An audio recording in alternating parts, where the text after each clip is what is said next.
Hello, 12th class.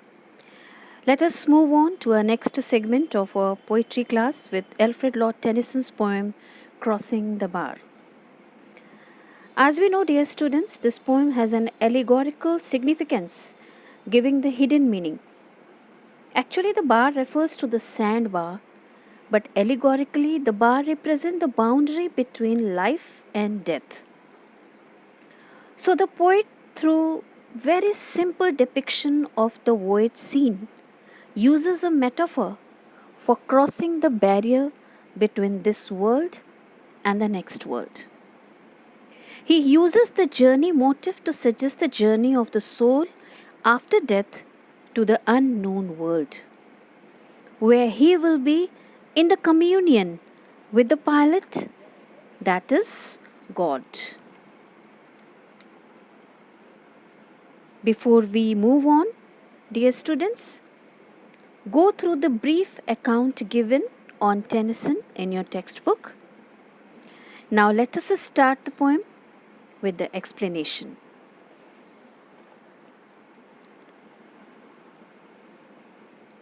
Crossing the Bar, Alfred Lord Tennyson. Sunset, an evening star, and one clear call for me. And may there be no mourning of the bar when I put out to sea. So, the poem starts with the ship which is about to sail, which is about to leave the harbor. And sunset, it is the sunset. The sun is about to set. An evening star, and the evening star, the planet Venus or the star Hesperus, can be seen. The sunset and evening star, they tell about the calmness at the close of the day.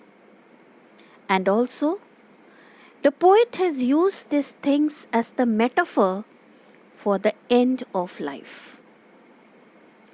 So, as the ship is about to sail on a long voyage at sunset, the light of the evening star, it is like calling all the mariners to the ship, and the ship is about to leave the harbor. So the poet says that this is the sunset and the evening star, and one clear call for me. Clear call means the clear call for me about my death. Means the end of the journey of my body, means the life, and the journey of my life after death. So one clear call for me. So all these indications, sunset and evening star, this is the indication of the end of the life. And one clear call for me. The sunset is a metaphor for the close of life. So, and may there be no mourning of the bar when I put out to sea.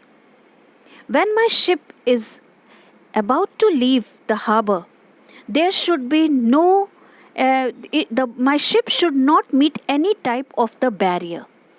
There should be no grief, no sorrow, no lamentation when my soul is leaving my body. When my soul is leaving my body. So he wishes that no one should cry or weep as a sign of mourning when he departs from the world. So very beautifully he has depicted by the image of the ship, that as the ship is leaving the harbor, in the same way my body, my soul is about to leave my body. So, and it is going to the another world. So there should be no more lamentation. There should be no more sorrow, no grief. But such a tide as moving seems asleep, too full for sound and foam, when that which drew from out the boundless deep turns again home. So he says, the poet says that when the tide is full and the bar is submerged, the ship easily crosses the barrier. When there is a high tide, but it is very calm. And what happens when the high tide or the high waves, they submerge all the bars or the sandbars, and the ship very smoothly goes into the sea. In the same way, when his journey to the next world, starts after death. So, but such a tide as moving seems asleep. Means the tide, the rise and fall in the level of sea, which is due to the pull of moon and sun. It should be full, it should be on its full extent.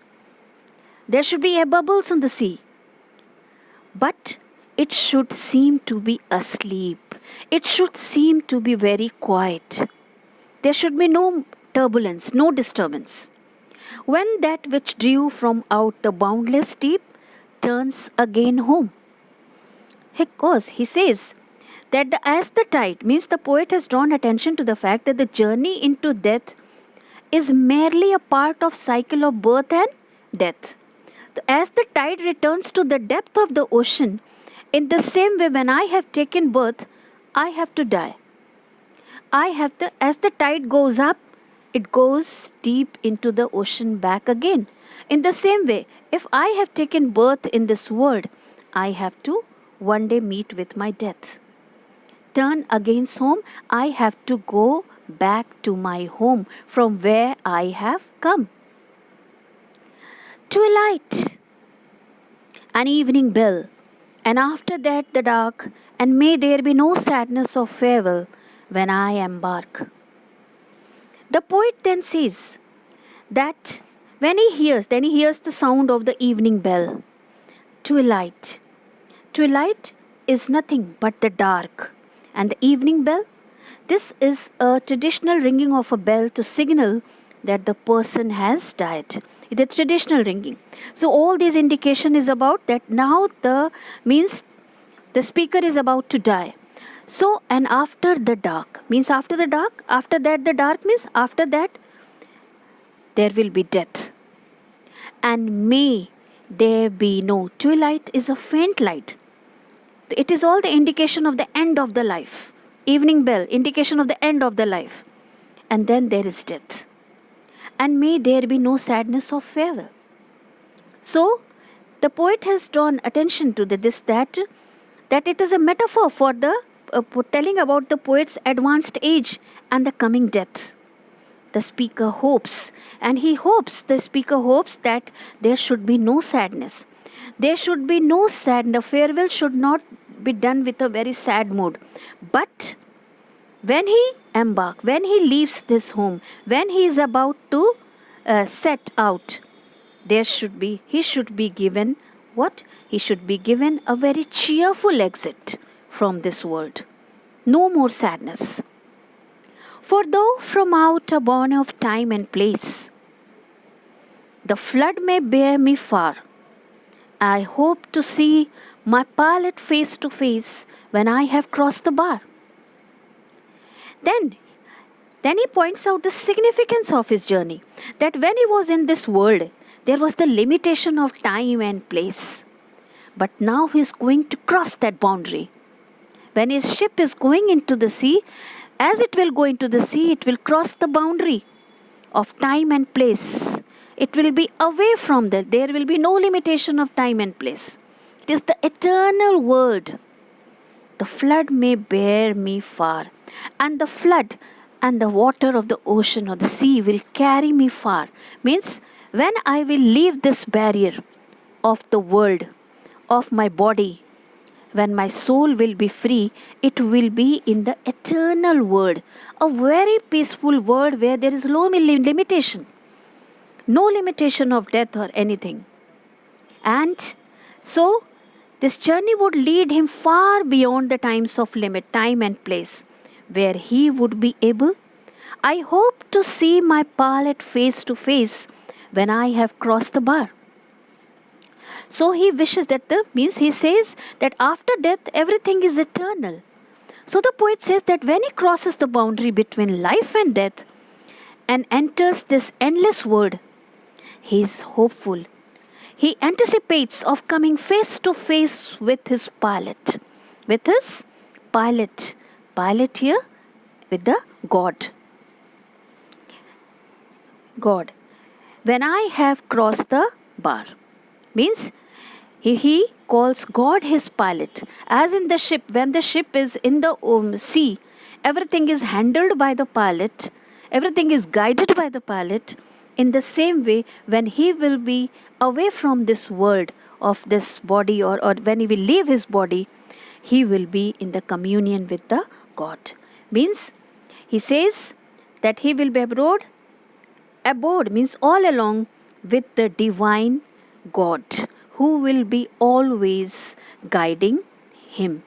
He who guides man both through life and death. So, dear students, this poem thus creates a faith in the immortality of soul and the existence of God. Each soul meets God face to face. But we worry. We are very much worried how I will meet my death. But we should think that after the death, our soul meets God. And the world is the happiest world. Each soul meets God face to face. Tennyson calls God his pilot. Every religion believes that it is God who, like the pilot of a ship, guides us through life and death. If everyone keep this fact in view, then death will no more seem to be frightening and cruel. This way, dear students, we come to the end of our poem, Crossing the Bar. Thank you.